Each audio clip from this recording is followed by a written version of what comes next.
What's up everyone, John from ARTV. It's time for a review of the third studio album, Dookie, by American pop punk rock, alternative rock band Green Day, my favorite band, and in case you missed it last week whenever I reviewed Kerplunk, I am reviewing every Green Day album except for Asterisk. Go back and watch the Kerplunk album, you'll see the debut album 39 Smooth leading up to Revolution Radio in October. I am so excited to be doing this. Dookie is one of my favorite albums of all time, so obviously we are hitting a huge milestone in the review series right here. Dookie is a very important album for me because it's one of those records that started getting me into more 90s music, started having me branch out a bit more, and as a result, I checked out bands like Bush, Tool, and Rage Against the Machine, so many different bands, The Offspring, the list is endless, and I cannot thank records like Dookie enough for how important they are to me in my life. Billie Joe Armstrong, Mike Dirnt, and Trey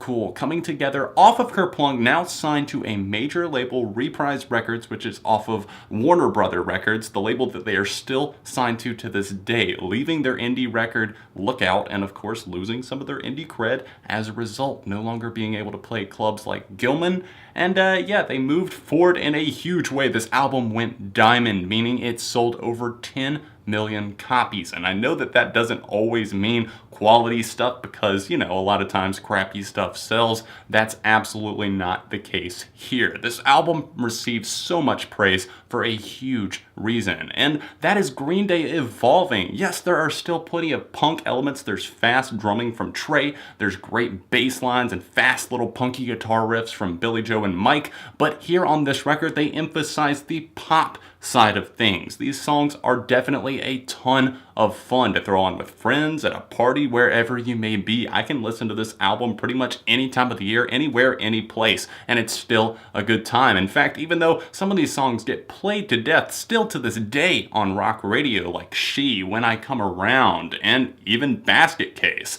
these songs live on for a reason because they are incredible. And one of those tracks that early on hit me and just struck a major chord with me was Longview. Even though I had no idea what it was about whatsoever, the track is about masturbation. It just really, for some reason, just seemed to pacify me and the anger that I felt as a teenager. And that's why this album, I think, connected and landed for me early on, because I was in my teenage years. I was 13 whenever I got into Green Day. I had American Idiot and Dookie. Those were the first two records of theirs that I owned. I know that's kind of like a cliche because those are like two of their biggest records, but hey, that's how I got into this band, and I'm so grateful I did. Green Day's Dookie is definitely a product of the 90s, but in a lot of ways, it was kind of starting a chain of events that brought punk to the mainstream in a very different light. The themes were there, the anger was there, but there was a lot of production choices that made it feel more marketable and more pop-friendly, and that's not calling Green Day sellouts by any means. In fact, it's probably the smartest move that they made in their entire career. They still had a bit of rawness to them, that anger underlying these tracks,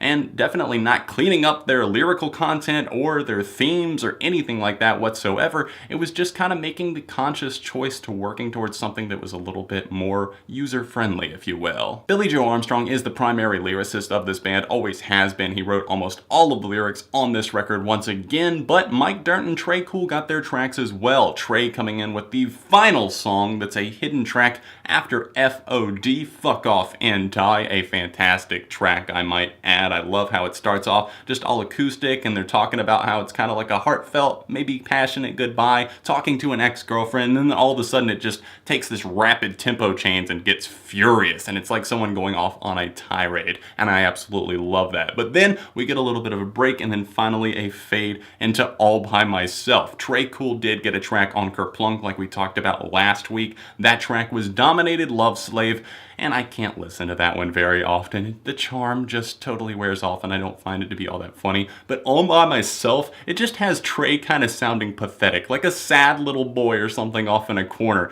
and I love it. Every time I hear it, I laugh. And Mike Dirnt obviously got a track as well, Emenius, Sleepus. I like this track because I relate to it in a huge way. You see people you went to high school with, or maybe even college, whatever it may be, somebody from your past just pops up out of nowhere, and this song seems to be about an interaction connection with said person. I love how fast this track is, kind of in your face and just kind of going off on someone, saying like, you know what, maybe there was a reason we stopped hanging out. Maybe there was a reason why we stopped going to shows together, or whatever it may have been. I like the fact that Mike got the job done with this track, writing all of the lyrics here, and it still holds up to this day. Mike came up with a lot of things for this record in terms of the musicality of it, some bass lines, while on acid. Longview is one of those tracks, one of the most iconic bass lines and one of the most iconic tracks in general of all time. Easily in my top 100 favorite songs ever. So many times on this record we see the frustration just pin up inside of an individual, whether it be a relationship issue, a family issue, like in the end Billie Joe talking about his mother and all of her lovers, and that's just a really nice fast-paced punk-leaning tune that just charges up and really gets a little bit vicious, kind of tearing into like, where's my friend? Why don't you come back and hang out with me instead of going off with all of these random dudes that you know are terrible for you?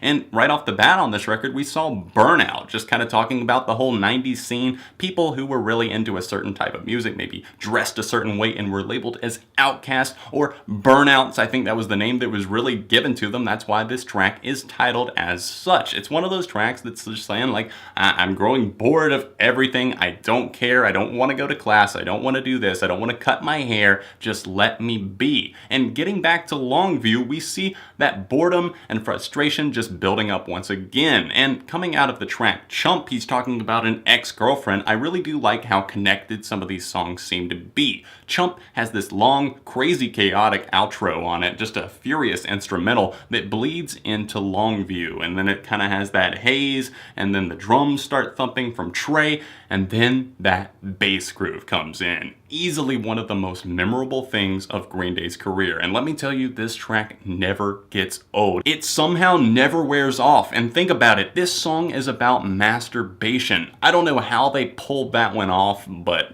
yeah, they did. We see throughout this record that Dirk can pull off these amazing bass grooves that shift together perfectly with the guitar and drum patterns here, but on this track in particular, I have to praise them for coming together as such a tight-knit group and proving still early on in their career that they can make these monster tunes that are already arena worthy, and they're just 21 years old writing a song about masturbation. They just all click. They're firing on all cylinders here because you've got the more reserved groove going on during the verses, maybe even a lukewarm guitar floating up there as well, especially in the outro of this track. But once we get to that chorus, the build up there, the fast-paced drumming, and just how Billie Joe's voice soars over the hook, it's fantastic, and I dare say euphoric.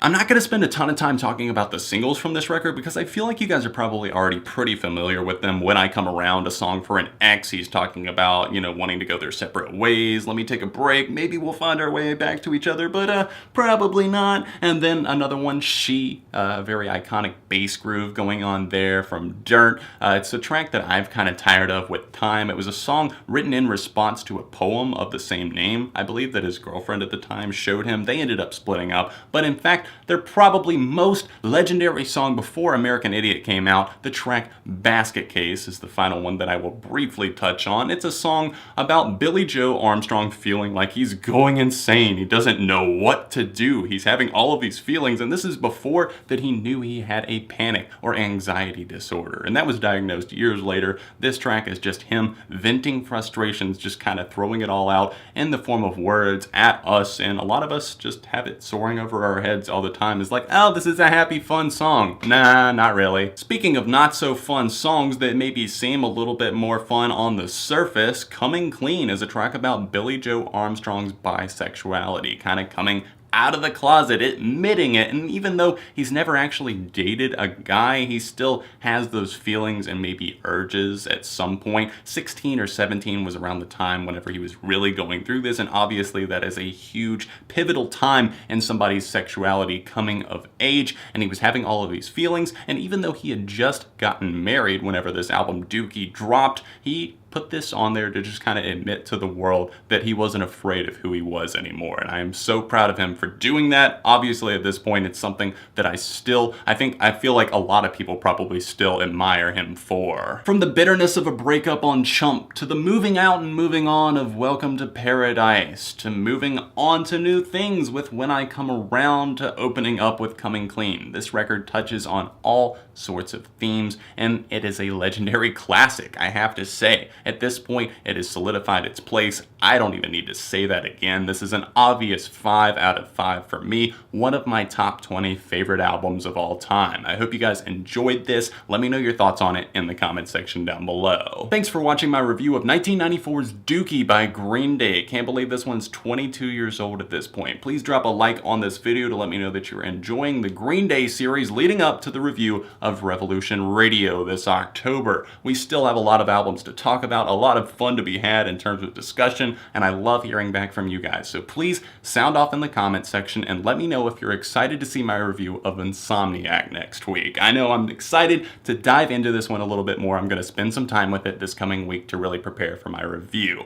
Thanks so much for watching and being here. If you would like to check out last week's Kerplunk review or a review of a recent album that I did on this channel, you can check the links floating right below me. Thanks for being here, and I will see you guys very, very soon right here on ARTV.